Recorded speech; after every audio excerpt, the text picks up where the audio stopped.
প্রিয় ভাইরা আমার, এই আরাফার ময়দানের অনেক ফজিলত। আল্লাহ সুবহানাহু ওয়া তাআলা রাসূলুল্লাহ সাল্লাল্লাহু আলাইহি সাল্লাম যখন বিদায় হজ্জে আরাফাতের ময়দানে ভাষণ দিচ্ছেন, ভাষণ দেওয়ার পরে আল্লাহ রাব্বুল আলামিন সূরা আল মায়েদার প্রথম যে 3 নম্বর আয়াত রয়েছে, এই 3 নম্বর আয়াত নাজিল করে বলছেন, আল ইয়াউমা আকমালতু লাকুম দীনাকুম ওয়া আতমামতু আলাইকুম নি'মাতি ওয়া রাদিতু লাকুমুল ইসলাম দীনা। আজকে এই দিনে আমি তোমাদের জন্য ইসলামকে পরিপূর্ণ করে দিলাম, দিনকে পরিপূর্ণ করে দিলাম। আজকের জন্য দিন পরিপূর্ণ হয়ে গেছে। এই কথা বলার পরে যখন আল্লাহর কোরআন নাজিল হওয়ার পরে রাসূল যখন সবাইকে কথা বলে দিল, তারপর রাসূল বিদায় হচ্ছে লক্ষ লক্ষ মানুষকে সামনে নিয়ে, হাজার হাজার মানুষকে সামনে নিয়ে বলে দিল যে আজকের এই দিনে আমি তোমাদের সামনে ভাষণ দিয়ে বলছি, আমি কি তোমার কাছে আল্লাহর দিনকে পৌঁছে দিয়েছি? সকলে বলেছে সাদ্দাকতা ইয়া রাসূলুল্লাহ, আপনি সঠিক বলেছেন। আপনি এই আরাফার দিনে যে বয়ান করছেন, যে ভাষণ দিচ্ছেন, আপনি আল্লাহর পক্ষ থেকে যে আমানত, যে দিন পেয়েছেন, এই দিন আপনি মানুষের কাছে পৌঁছে দিতে পেরেছেন। তখন রাসূল শুকরিয়া আদায় করেছেন আল্লাহর উপরে। আল্লাহ সূরা মায়েদার এই প্রথম 3 নম্বর আয়াত নাজিল করে বললেন, আজকের দিনের মতোই আমি আল্লাহ এই ইসলামকে পরিপূর্ণ করে দিলাম। আল্লাহর দিনকে আল্লাহ পরিপূর্ণ করে দিলেন আরাফার ময়দানে। সুবহানাল্লাহ বলেন। ইসলামের মতো একমাত্র কমপ্লিট একটা ধর্ম, পরিপূর্ণ একটা ধর্ম পৃথিবী কোনোদিন দেখাতে পারে না, দেখাতে পারবেও না। প্রিয় ভাইরা আমার, ওমর রাদিয়াল্লাহু তাআলা আনহুর যুগে এক ইহুদি এসে বলল, আমিরুল মুমিনিন ওমর ইবনুল খাত্তাব, ওমর শোনো, তোমাদের কোরআনের ভিতরে এমন একটি আয়াত আছে যে আয়াতটা আল্লাহ রাব্বুল আলামিন তোমাদের কোরআনে নাজিল করেছেন। এই আয়াতটা যদি আমাদের ধর্মে নাজিল হতো, এই আয়াতটা যদি আমাদের উপরে নাজিল হতো, তাহলে ওই দিনটাকে আমরা ঈদের দিন হিসাবে নিতাম। তখন ওমর বলল, কোন সে আয়াত? তখন ওই ইহুদি বলল, সূরা মায়েদার 3 নম্বর আয়াতে আল্লাহ যে বলেছেন,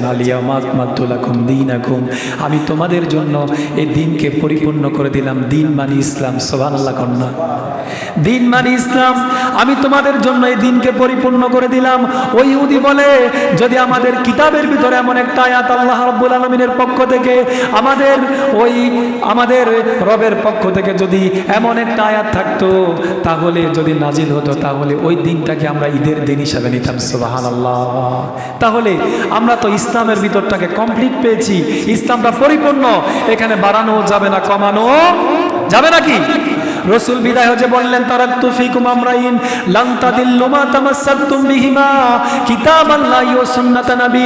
রাসূল বলেছেন, ও হাজার হাজার লক্ষ লক্ষ সাহাবায়ে কেরাম শোনো, আজকের এই দিনে বিদায় হজের ভাষণে আমি তোমাদের কাছে বলে গেলাম, তোমরা যদি 2টা জিনিস আঁকড়ে ধরো, কোনোদিন তোমরা পথভ্রষ্ট হবে না। একটা হচ্ছে কিতাবাল্লাহি, আল্লাহর কোরআন। 2 নাম্বার হচ্ছে রাসূলের সুন্নাত, আমি নবীজির সুন্নাত, আমি নবীজির জীবন ব্যবস্থা। যদি কোনো মানুষ এই 2টা জিনিস আঁকড়ে ধরে, তাহলে পৃথিবীর যদি পৃথিবীর কোনো মানুষ এই 2টা জিনিস আঁকড়ে ধরে, তাহলে পৃথিবীর কোনো মানুষ কোনোদিন পথভ্রষ্ট হবে না। সুবহানাল্লাহ বলেন। আমরা আজকে কিতাব ছেড়ে দিয়েছি, আজকে আমরা রাসূলের সুন্নাত ছেড়ে দিয়েছি।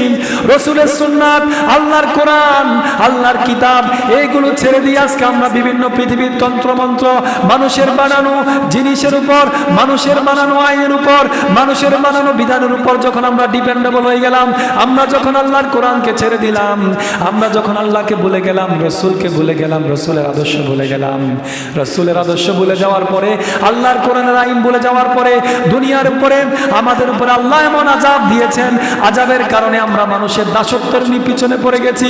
যদি আজকেও কোনো আল্লাহর বান্দা আল্লাহকে আর রব হিসাবে, রাসূলকে জীবন ব্যবস্থা হিসাবে গ্রহণ করে নেয়, আজকের দিনেও ওই যেমন সাহাবাই জীবনে সোনালী জীবন গড়েছিল, ওই সাহাবাই কেরাম যে খায়রুল কুরুনি করনি, সাহাবাই কেরামের যুগ যেভাবে সোনালী যুগ ছিল, আজকেও যদি কোরআন এবং সুন্নাহ দিয়ে কোনো রাষ্ট্র চলে, কোনো জীবন ব্যবস্থা চলে, শান্তি আসবে কি আসবে না? কথা কন না, আসবে কি আসবে না?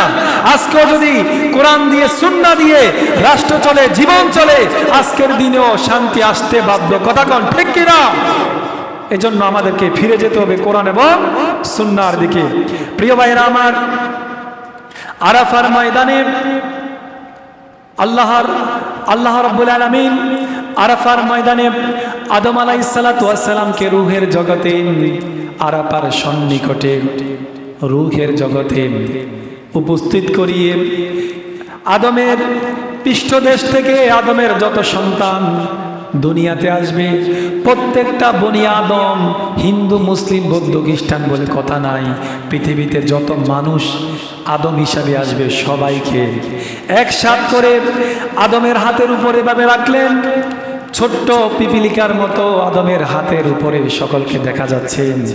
সকলকে একসাথে রেখে আদমকে উপস্থিত করিয়ে আদমের প্রত্যেকটা সন্তানকে আদম আলাইহিসসালাতু ওয়াস সালামের হাতের উপরে এভাবে রেখে প্রশ্ন করেছিল, আলাস্তু বিরব্বিকুম। পৃথিবীতে প্রত্যেকটা বনি আদম সেদিন বলেছিল ক্বালু বালা। আল্লাহ রাব্বুল আলামিন বলেছিল, আমি কি তোমাদের রব? পৃথিবীর প্রত্যেকটা মানুষ সেদিন ঘোষণা দিয়েছিল, জি আপনি আমাদের রব। এখন দুনিয়াতে এসে যদি কোনো মানুষ আল্লাহকে রব হিসাবে না মানেন এবং যদি মরার পরে সে বলল, আল্লাহ আমি দুনিয়াতে ছিলাম, আমার কাছে কোনো বার্তাবাহক যায়নি, আমার কাছে কোনো এলেম আসেনি, আমার কাছে কোনো নবী এবং রসুল আসেনি যেভাবে আল্লাহর পরিচয় রসুলের পরিচয় আমাকে শোনাবে, এই কথা বলবে আল্লাহ আগেই জানে। এই জন্য আল্লাহ আদমকে রূহের জগতে প্রত্যেকটা বনি আদমকে হাতের মুষ্টির উপরে রেখে ওই দিন সাক্ষ্য নিয়ে নিয়েছিল, আল্লাহর পরিচয় ওই দিনে দিয়ে দিয়েছিল। এখন যদি পৃথিবীতে কোনো মানুষ আল্লাহর ইবাদত না করে মারা যায় আর মরার পরে যদি বলে, আল্লাহ দুনিয়াতে আমি গিয়েছিলাম, আমার কাছে কোনো বার্তাবাহক যায়নি, কোনো নবী যায়নি, কোনো রসুল যায়নি, আল্লাহ তোমার কোনো ওহী আমার কাছে পৌঁছায়নি, যদি কোনো মানুষ আল্লাহর কাছে এই কথা বলে, তার এই কথা কি গ্র্যান্টেড হবে? কথা কন্যা হবে? হবে না। কারণ আল্লাহ তো রূহের জগতে প্রত্যেককে প্রশ্ন করে দিয়েছিল, আলাস্তু বিরব্বিকুম। প্রত্যেকটা বনি আদম সেদিন বলেছে ক্বালু বালা, জি আল্লাহ আপনি আমাদের রব, সুবহানাল্লাহ। এখন যদি কেউ আবার ওই কিয়ামতের ময়দানে যদি বলে, আল্লাহ আমার কাছে তো কোনো নবী রাসূল আসেনি, আমার কাছে বার্তাবাহক আসেনি, কোনো সংবাদদাতা আসেনি, কোনো মেসেঞ্জার আসেনি, আমি তো তাহলে আপনাকে রব হিসাবে মেনে নিতাম, রসুলকে নেতা হিসাবে মেনে নিতাম, আমার কাছে তো কোনো কেউ আসেনি।